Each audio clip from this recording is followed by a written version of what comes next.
¿Qué tal? Hoy quería compartir con ustedes la historia y el contenido de una obra de arte muy particular, pintada, se trata de un cuadro, por el pintor artista ruso Alexander Ivanov, nacido en 1806 y fallecido en 1858.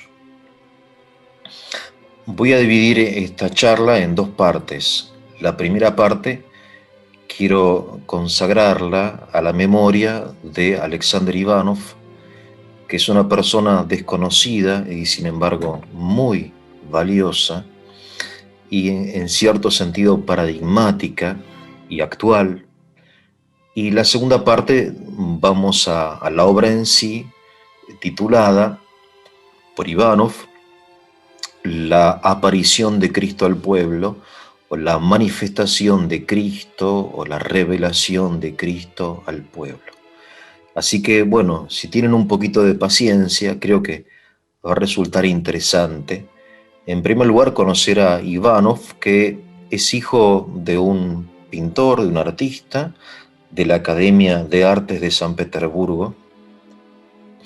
Y como su padre, él desde joven, desde casi niño, se dedica al arte, ingresa a la Academia de Artes de San Petersburgo, la termina con muy buenas notas y debido al éxito como estudiante recibe una beca para ir a Roma a estudiar el arte italiano y realizar finalmente una obra que vendría a coronar su etapa académica, algo así como un trabajo de licenciatura, un trabajo práctico, ¿no? Una pintura, una escultura, en el caso de Ivanov, una pintura, ¿no? Y bien, muy joven llega a Roma y estudia el arte italiano, hace copias de obras de Miguel Ángel y llega el momento del último año de su beca. Él está becado, le dan dinero para que pueda alquilar un atelier con grandes ventanales, ¿no?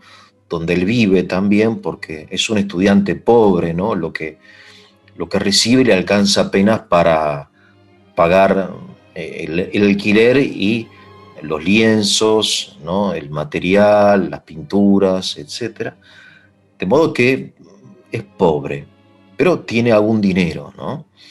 Y llega el momento de pintar un cuadro que en general los estudiantes hacían pequeños cuadros de temas de actualidad, ¿no? O sea, temas que eran de moda. Estamos ya en 1837, porque en 1837 él empieza a pintar este cuadro llamado La manifestación de Cristo al pueblo, que en contra de la voluntad de su padre y de sus tutores, que le dicen, bueno, Alexander, pinta algo y volvete a casa.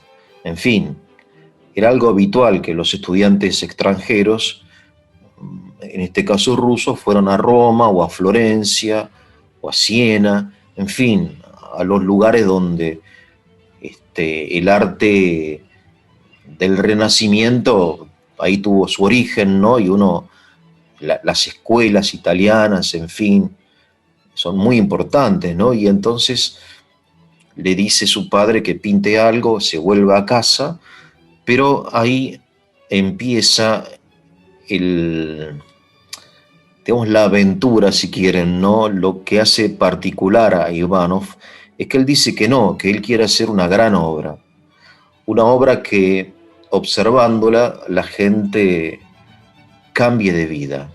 O sea, se propone una finalidad no estética, no la del placer de contemplar una obra bella, ¿no? Un cuadro decorativo o simplemente hermoso, un paisaje, sino que su finalidad es ética, o mejor dicho, religiosa, ¿no?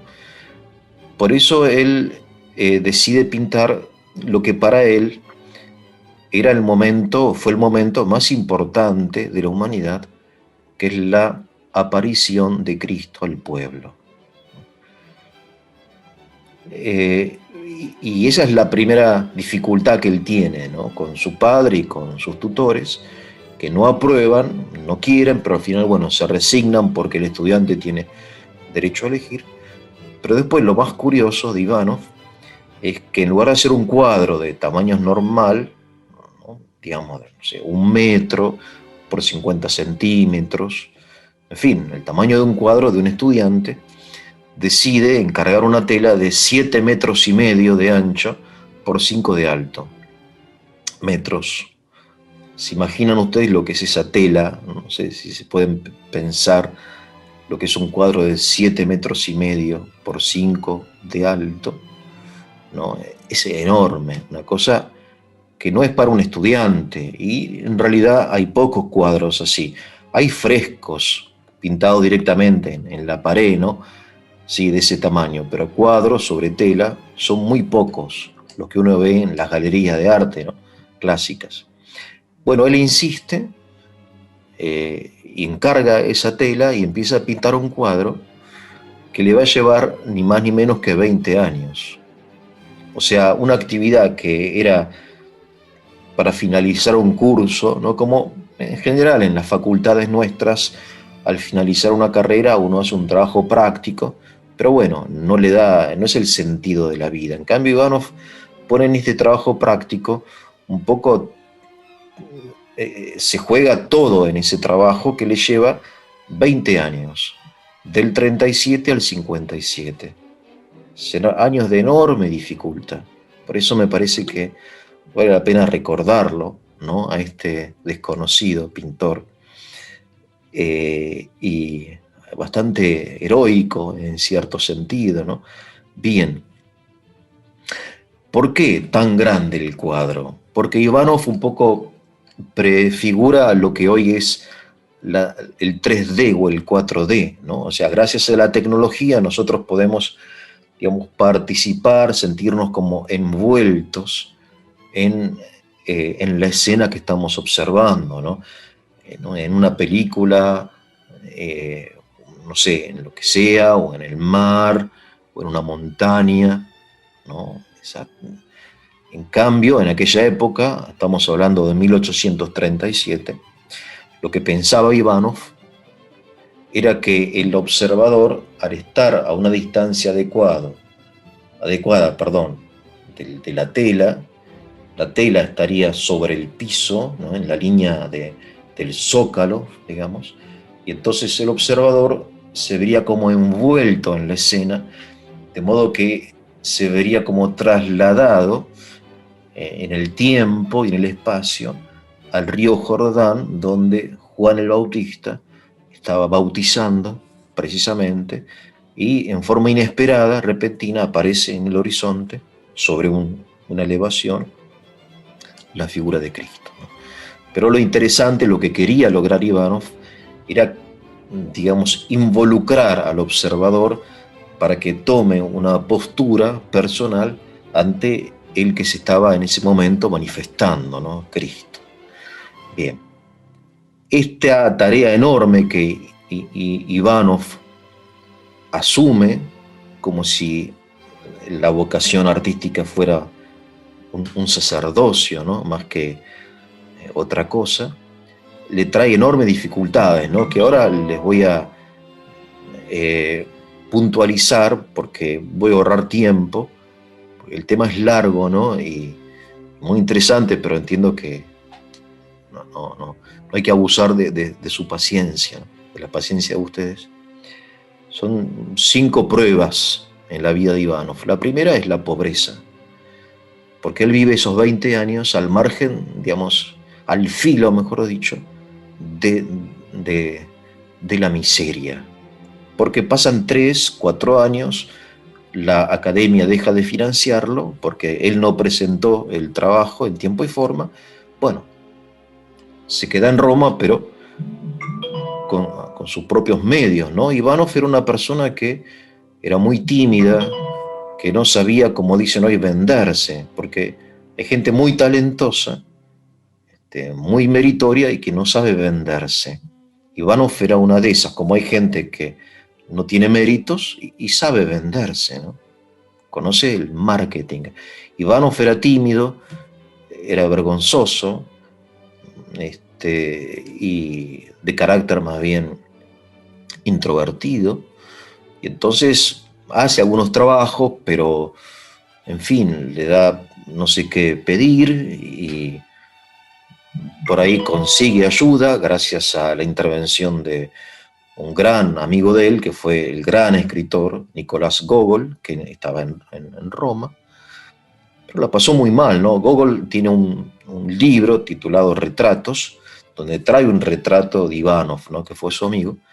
Dice que Ivanov pasaba días enteros tomando café y comiendo pan, ¿no? Pudiendo hacer una vida holgada como pintor, ya sea en Roma como en San Petersburgo, ¿no? Aparte en su casa, qué sé yo. Pero él renuncia a eso, él necesita estar solo, porque entiende que su misión es como encomendada por la divina providencia y no es comprendida, ni va a ser comprendida por ni su padre, ni sus tutores, ni sus compañeros, ¿no? Y es muy difícil imaginar a un hombre ya maduro, ¿no? Fíjense que él en el año 57, él ya tiene 51 años.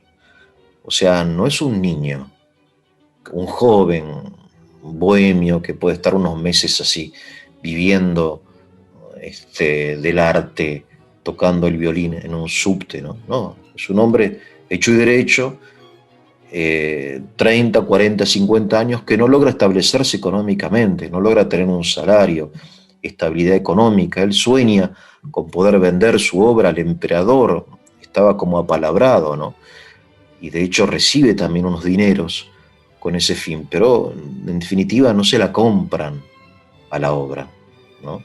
Hasta después de su muerte. Él muere en el año 1858 en un brote de cólera en San Petersburgo, y 3 horas después de su muerte, ¿no? Fíjense qué curioso, llega a su casa una nota del emperador diciéndole que efectivamente el gobierno estaba dispuesto a comprar la obra por 15.000 rublos, ¿no? Lo cual le iba a dar a Ivanov mucho espacio, mucha libertad económica y cumplir con su sueño de viajar a Tierra Santa para seguir pintando la vida de Cristo. Pero llega tarde, 3 horas tarde, después de su muerte.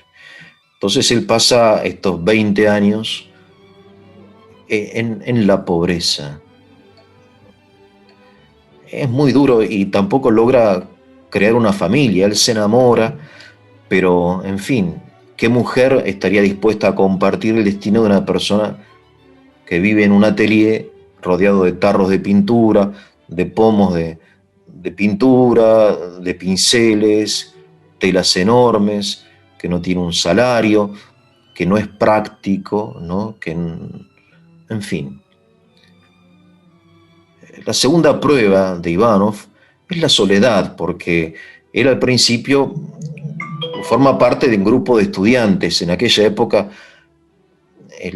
los estudiantes rusos de cualquier carrera, ¿no? De arquitectura, de arte, de música, sobre todo, ¿no?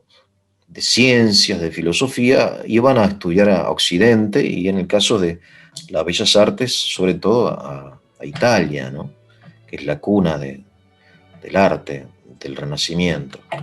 Y entonces, ¿qué hacen los estudiantes? Bueno, de día estudian, ¿no? O hacen que estudian,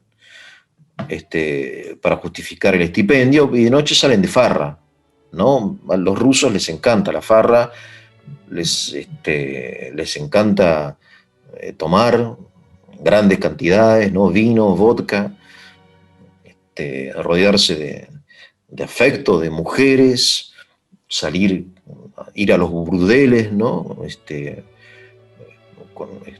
Pasar la noche con prostitutas y de día dedicarse a lo suyo, ¿no? En fin, una vida de estudiante desordenada de la época en la cual Ivanov participa durante un tiempo, ¿no?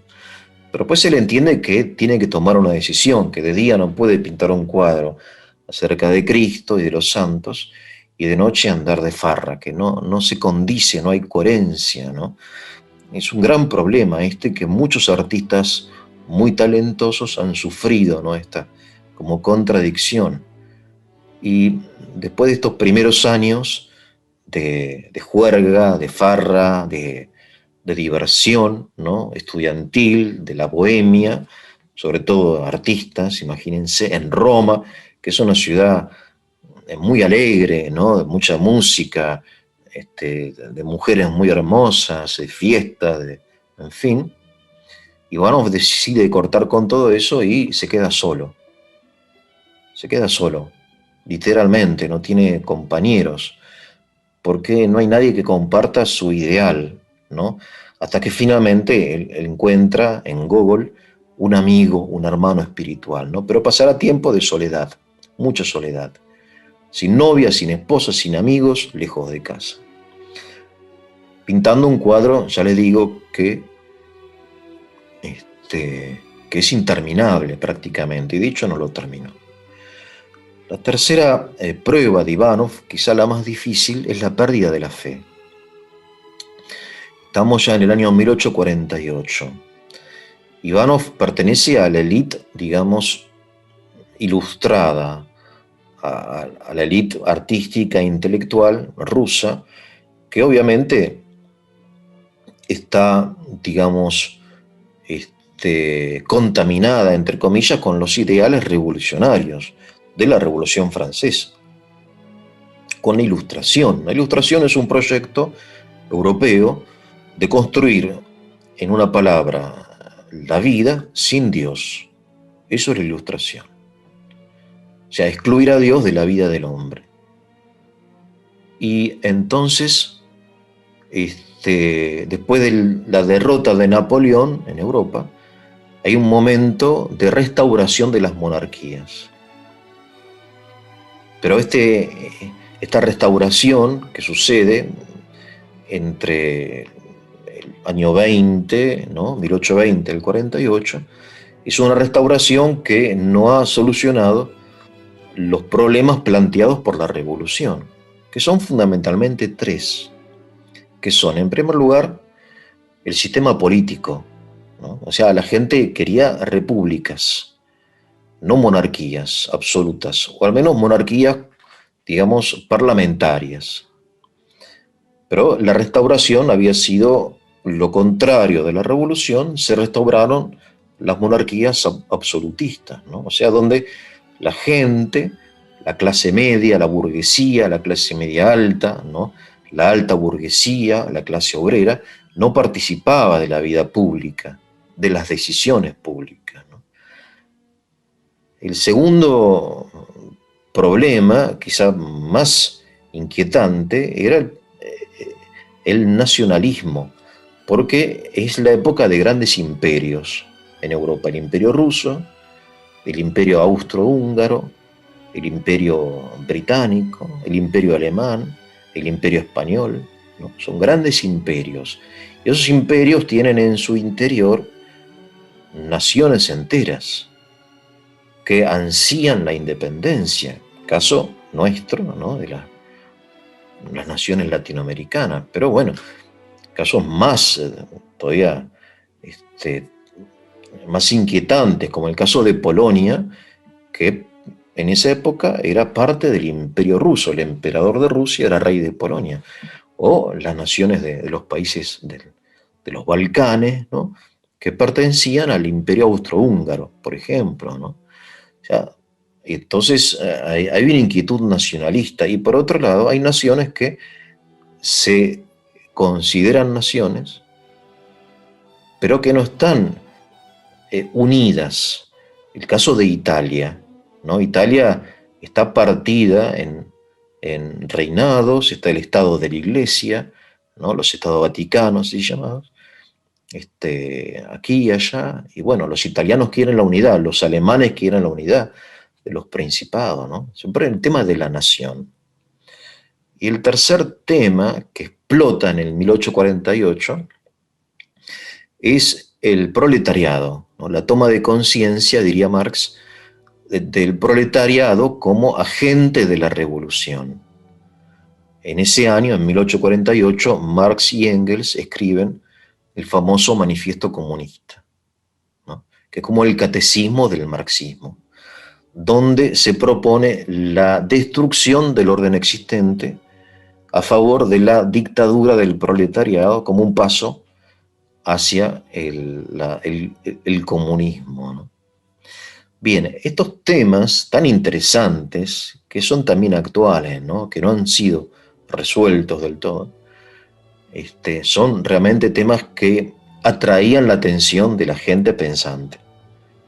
Y de repente Ivanov se da cuenta que está pintando acerca de Cristo. Dice, ¿y qué hago con esto?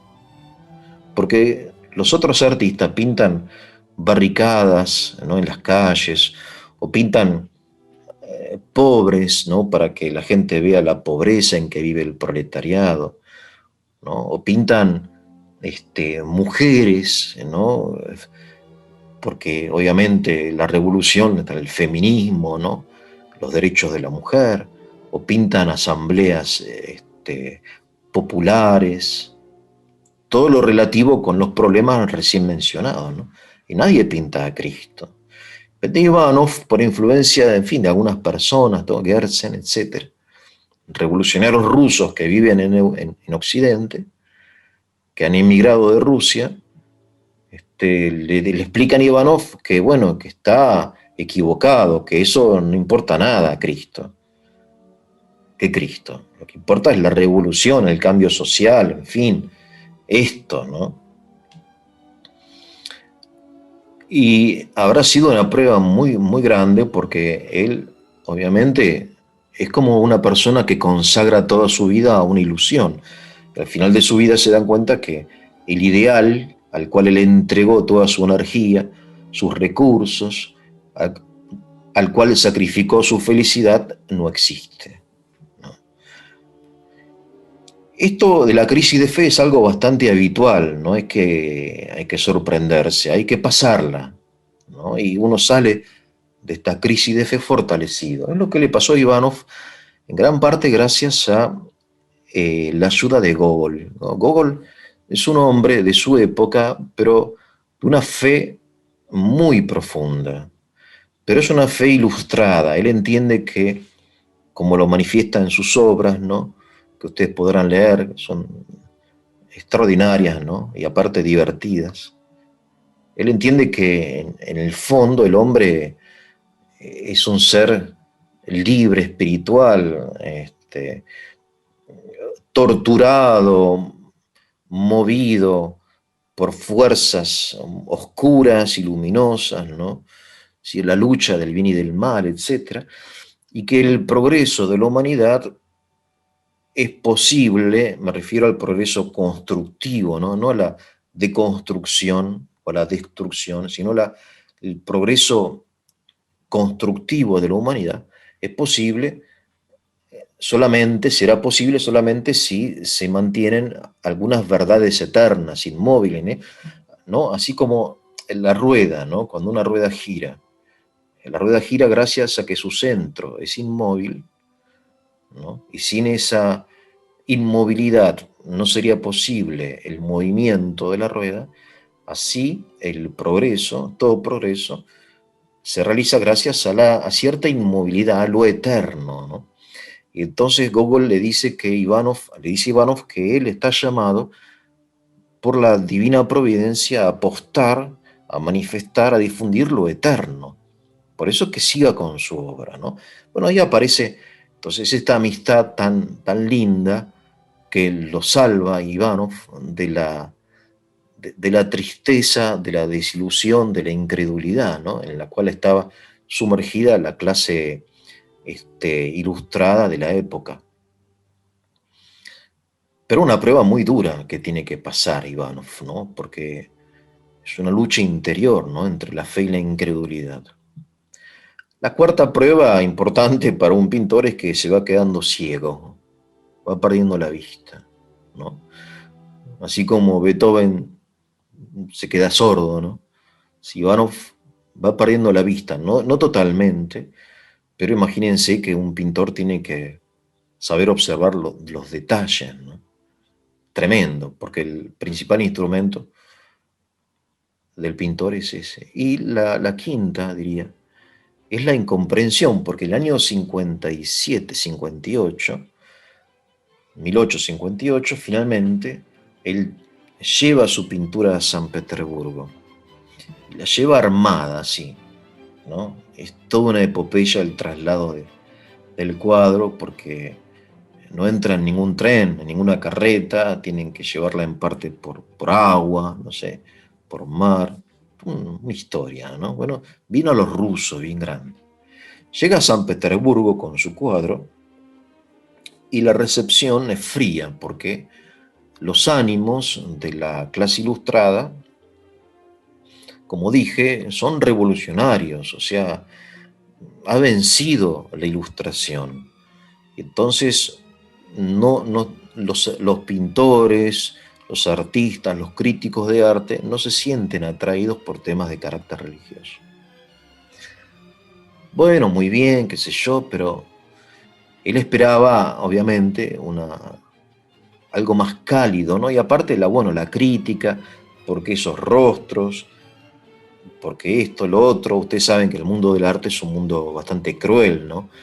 Porque hay mucha envidia, muchos celos, mucha crítica despiadada.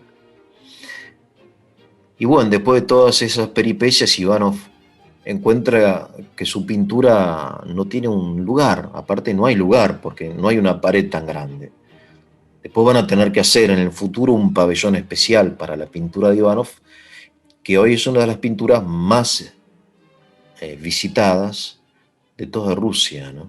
Porque bueno, eh, nada, él pasó a la inmortalidad, digamos, ¿no? No pudo disfrutar los frutos de su esfuerzo porque al ver que no era bien recibido en San Petersburgo después de tanto esfuerzo, se entristece, se deprime. Obviamente esa depresión lo lleva fácilmente a contagiarse del cólera y muere. Joven relativamente, ¿no? 52 años. Joven. Y 3 horas después de su muerte llega la carta del emperador que acepta comprar la pintura. Bueno, esa es un poco la historia, la vida, la biografía bastante trágica de este hombre que es un poco paradigmática porque hay muchas personas que han sufrido cosas semejantes, pero que después la historia les da la razón, porque hoy el cuadro de Ivanov que vamos a estudiar ahora en esta segunda parte es uno de los cuadros más estudiados, más admirados del neoclasicismo, así llamado, ruso, ¿no? La aparición de Cristo al pueblo.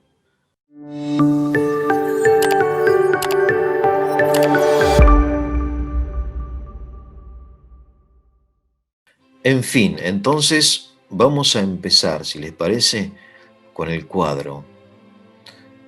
Santiago les va a mostrar el cuadro, lo pueden también encontrar en internet, y yo voy a ir describiendo un poco los detalles, ¿no? Un poco de memoria, no voy a usar ningún apunte, porque, en fin, yo uso fuentes, obviamente, pero en la mayoría son fuentes rusas, ¿no? En lengua rusa.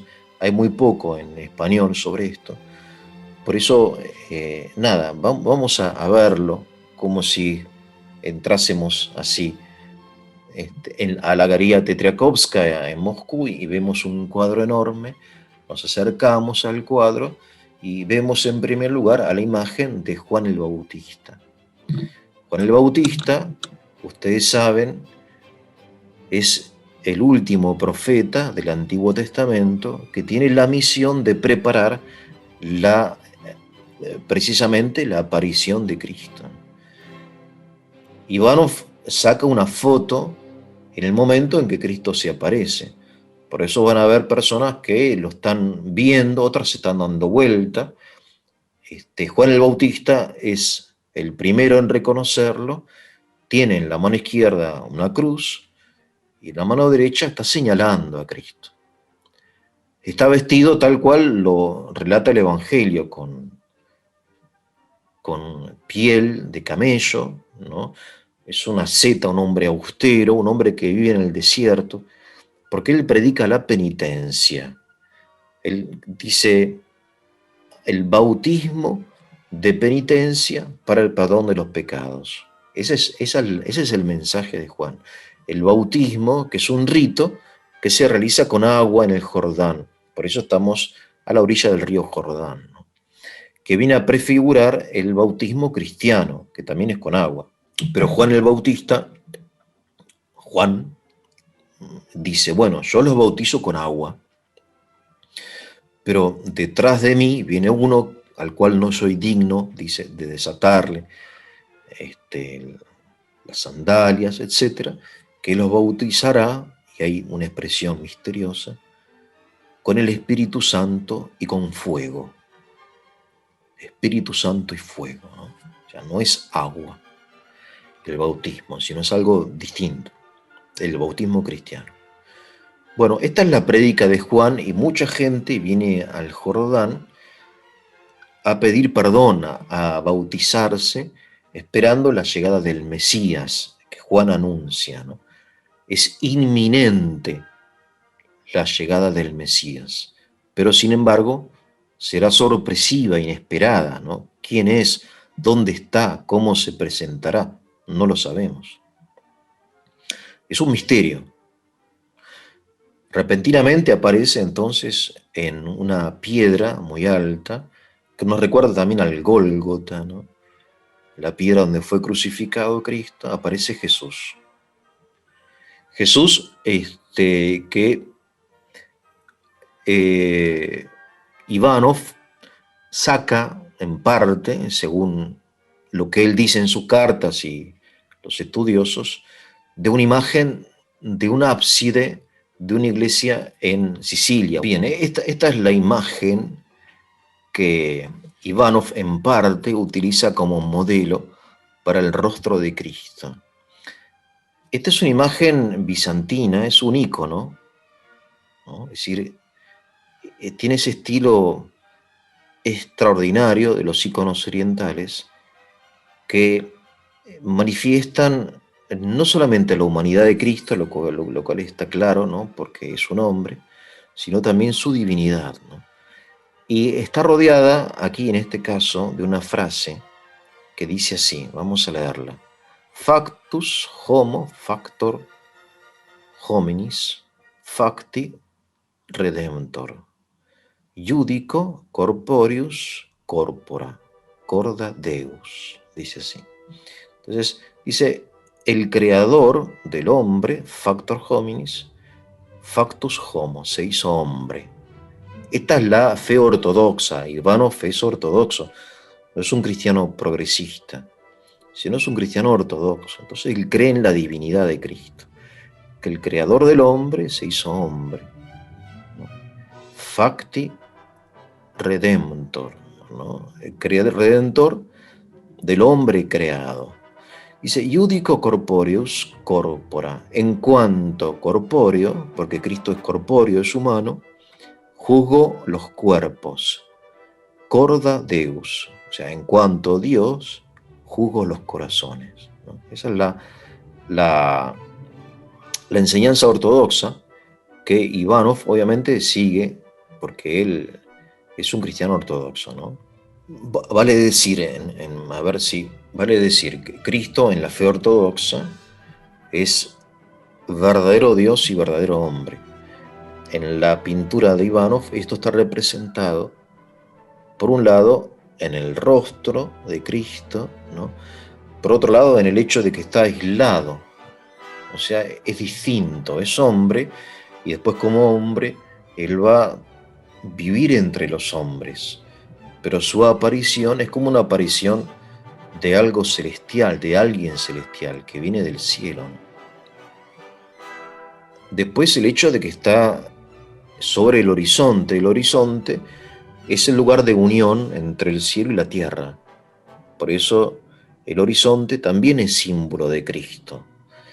Otro símbolo de Cristo es su ropa, que según el uso tradicional, ¿no? El vestido rojo, color rojo representa a lo divino y el azul lo humano, ¿no? Entonces, lo divino y lo humano están en Cristo unidos en forma misteriosa, misteriosa, ¿no? En cuanto Dios realiza milagros, en cuanto hombre sufre en la cruz, ¿no? O llora, o tiene hambre, o sufre angustia, ¿no? Y en cuanto Dios, Él resucita a los muertos. Bien, este es el Cristo que Ivanov representa, el Cristo ortodoxo, ¿no? El Cristo de la tradición de la Iglesia, el Cristo del Evangelio.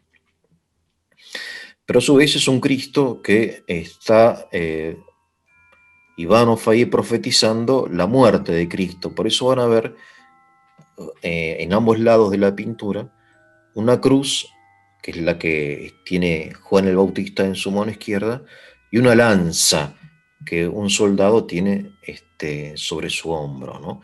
Que nos recuerdan la cruz donde fue crucificado y la lanza que el centurión clavó en el costado, ¿no?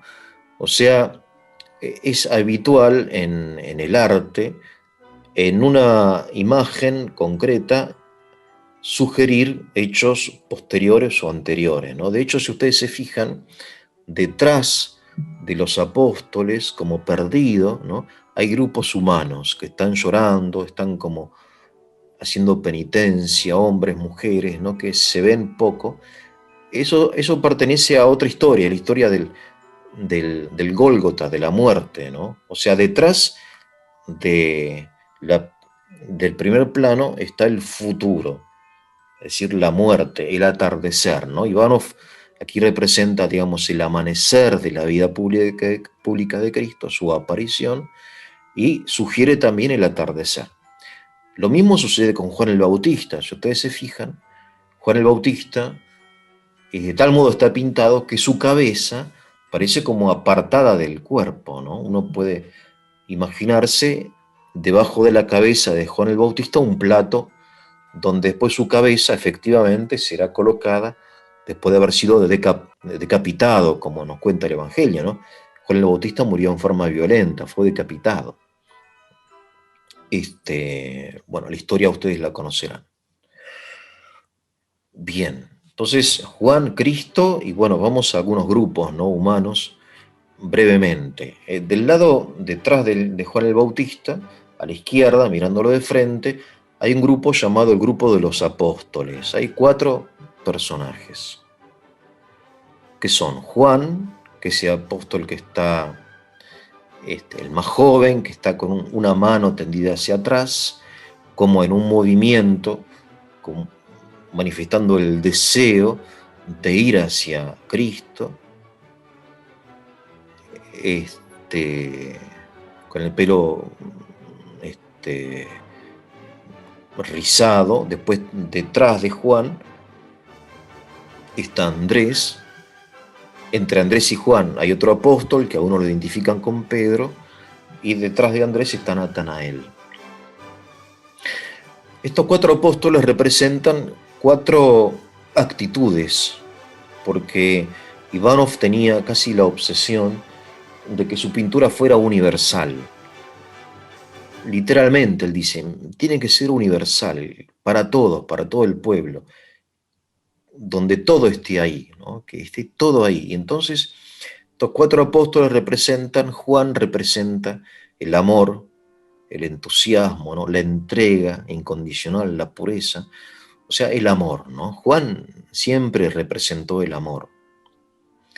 Andrés, por el contrario, representa la sabiduría. Si ustedes lo ven los ojos de Andrés, se detienen a analizar el rostro sereno, profundo, está como mirando más hacia adentro que hacia afuera, ¿no? Como recordando quizás las profecías del Antiguo Testamento, ¿no? Él está comprendiendo, porque es el que ve, ¿no? El sabio.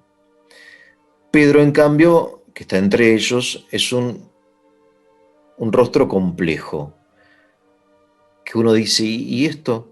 ¿No? ¿qué está pensando este, no? O sea, no está tan claro. Pedro representa la actividad, el hombre de acción, el líder, ¿no? El carácter complejo, entregado y a su vez débil, ¿no? Este, poco reflexivo, aunque sincero, ¿no? Es decir, y Natanael representa la razón, lo racional. Natanael es el que duda. De hecho, cuando dice el Evangelio, cuando le dicen a Natanael que el Mesías ha llegado finalmente y es de Nazaret, Natanael dice, pero que de Nazaret puede salir algo bueno. O sea, pone en duda el testimonio de, si no recuerdo mal, de Andrés, ¿no? De modo que estos cuatro apóstoles no son elegidos así casualmente, sino que cada rostro, porque obviamente el 90% de este cuadro son rostros, ¿no? Y cada rostro representa algo, representa cuatro actitudes distintas, ¿no? El amor, la sabiduría, la acción, ¿no? Es decir, que también es muy importante, ¿no? La iglesia, la organización, la actividad, en fin. Y Natanael, que es la razón, ¿no? Lo racional, la duda, que está muy bien también, ¿no? Ya Aristóteles hablaba de cuatro humores, ¿no? Él decía flemático, colérico, melancólico y sanguíneo, decía Aristóteles. Y aquí un poco vemos también estos cuatro humores, ¿no? Cuatro personalidades que están como distribuidas sabiamente entre los hombres. Muy interesante, me parece que este grupo de los cuatro apóstoles tiene mucha riqueza antropológica, ¿no? Y está muy bien. Fíjense, Ivanov hizo 600 esbozos de este cuadro, que forman parte de la galería. Uno entra ahí, ve el cuadro y después hay un salón enorme lleno de cuadros donde Ivanov hace obras de arte literales, ¿no? De rostros, son todos rostros y estudia cada rostro y van a ver, sí que tiene la suerte de ir, cómo él va cambiando los rostros, ¿no? Va tomando modelos reales. En esa época él viaja, por ejemplo, a los barrios judíos del norte de Italia, porque él quiere rostros judíos. Ahí van a ver que en el cuadro, que lo verán, hay muchos que son, tienen rasgos típicos judíos, cosa que después, cuando Ivano llega a San Petersburgo, lo critican. ¿Pero por qué tantos judíos? Sí, como si Cristo hubiera nacido no sé, en Rusia. No, no, Cristo era judío y la gente que lo rodeaba tendría rostros o perfiles judíos o semitas o mezcla, porque no todos son obviamente judíos. Bueno, después, abajo, cerca de los apóstoles, hay dos personas que están saliendo del río Jordán, un anciano y un niño, un joven, ¿no? Y con esto Ivanos va a jugar en varias partes del cuadro, ¿no? De nuevo con la universalidad de Cristo. Cristo se aparece a todos, a los ancianos y a los niños, a los jóvenes, ¿no? Como no diciendo que el destinatario de la salvación es un grupo humano determinado, sino todos, que no hay límite para la edad, ¿no? Bien, están saliendo también mirando hacia Cristo, ¿no? Después, si nos movemos más hacia el centro de la pintura, vamos a ver una imagen muy interesante, que es la de un esclavo. Verán que es esclavo porque tiene un, una cuerda al cuello, ¿no? Y él está arreglando, como arreglando, la ropa de su señor, que es el que está sentado de espaldas al observador, ¿no? Un hombre fornido así, con el pelo rizado, propio de la gente con dinero, y vean el rostro del esclavo, la alegría de ese rostro, ¿no? Es decir, el esclavo entiende que la venida del Mesías es salvación, obviamente, y también liberación, ¿no? Esto es muy importante porque Ivanov, de toda su experiencia, de todos sus pensamientos, él saca también una idea clara acerca de la necesidad de la supresión de la servidumbre en Rusia. Y esto no está de casualidad ahí, ¿no? Cristo, el mensaje cristiano hace que todos los hombres sean hermanos, y si son hermanos, en fin, son desiguales, somos desiguales, pero no hasta tal punto de que un hombre sea propiedad de otro hombre, ¿no? Cosa que sucedía en la esclavitud, en parte, parcialmente en la servidumbre, pero muchísimo más y muchísimo peor en la esclavitud de la antigüedad, ¿no? Entonces, el esclavo recibe con inmensa alegría la aparición de Cristo. Esto es interesante, ustedes recordarán la carta de San Pablo a Filemón, donde trata el tema de la esclavitud, ¿no? De cómo ya no hay esclavos, ¿no? Porque todos son libres en Cristo, etc. Bueno, esta imagen del esclavo que tiene un rostro un poco verdoso, ¿no? Así, aparentemente ahí Ivanov no terminó del todo ese rostro, lo cual es extraño, ¿no? Que no lo haya terminado, pero bueno, quizá estaba cansado, ¿no? Es decir, una persona que estaba quedándose ciega al final de su vida. Bueno, después hay un hombre desnudo, no está desnudo porque ha salido del bautismo, que está como en simetría con San Juan Evangelista. Tiene el mismo pelo anaranjado, ¿no? Colorado, rizado, y tiene un cuerpo hermoso, digamos, apolíneo, ¿no? O sea,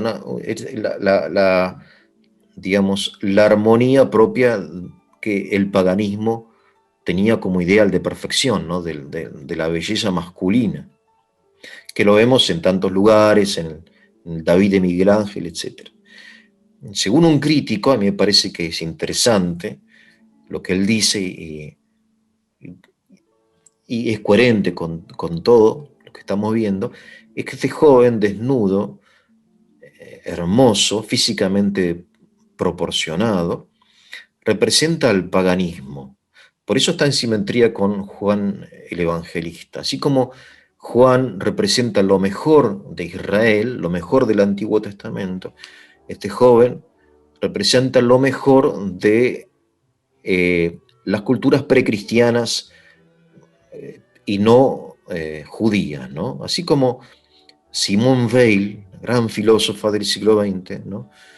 Decía que había dos Antiguos Testamentos, decía, el Antiguo Testamento, propiamente dicho, que es el judío, ¿no? Y después hay un Antiguo Testamento donde está la presencia del Logos divino diseminada en las obras de arte o de filosofía o de literatura o de poesía, ¿no? El caso de Platón, Aristóteles, Homero, Virgilio, etcétera, Sócrates, que son naturalmente cristianas, o sea, son como prefiguración de la plenitud, de la verdad, del bien y de la belleza en Cristo, ¿no? Ese joven que está ahí desnudo representa entonces este otro Antiguo Testamento. Me parece que es muy lógico teniendo en cuenta la simetría, obviamente buscada, entre Juan el Evangelista y este joven. Después van a ver un grupo llamado los temblorosos, los que tiemblan. Los críticos de arte han dividido este cuadro en grupos, por eso le ponen nombre, ¿no? Los que salen del agua, los que tiemblan, los apóstoles, ¿no? Qué sé yo, el otro. Estos los que tiemblan son un padre y un hijo, el rostro del padre también es muy hermoso, la expresión de alegría, de felicidad, como de haber encontrado un tesoro, ¿no? O sea, el anuncio de Juan el Bautista lo, lo hace feliz. Y después esto del temblor se explica obviamente porque están saliendo del agua fría del Jordán, pero en realidad, si uno lo piensa, el temblor también es algo, es una reacción natural ante lo sublime, ante lo misterioso. El hombre tiembla, ¿no? Sí, ante lo fascinante y a su vez, digamos, terrorífico, ¿no? Lo divino. Entonces ese temblor también representa esa reacción del hombre ante la presencia de Dios, ¿no? Que en la Escritura aparece muchas veces, ¿no? San Pablo dice en un lugar, dice, obren su salvación con temor y temblor, dice San Pablo. Grupo grande a la derecha de los fariseos que, bueno, que también están interesantes, han recibido, la mayoría al menos, bien el mensaje de Juan, por eso los vemos con los ojos caídos, mirando el piso, como reflexionando, haciendo un examen de conciencia, ¿no? Como decíamos, nos enseñaban en el catecismo, pensando, ¿no? Compungidos. Hay un par que, bueno, uno se está riendo, el otro está desconfiado. O sea, la reacción obviamente es diversa, como de hecho fue. Quienes aceptaron la palabra de Juan, quienes la rechazaron, en fin. Hay un hombre, un nazareno, porque tiene el pelo largo y el pelo como trenzado alrededor de su cabeza, un joven que está mirando hacia Cristo y a su vez está escuchando la palabra de un anciano que obviamente representa la sabiduría del Antiguo Testamento, ¿no? Las profecías que habían anunciado muchos siglos antes la venida de Cristo. En este grupo humano, el que más se destaca es uno que está arriba, es el que está más cerca de Cristo, que está más que vestido, está tapado con una túnica roja. Una persona despeinada, desaliñada, casi que se le cayó una manta encima, y que sin embargo es el que más cerca de Cristo está. Es el pecador. Es el pecador.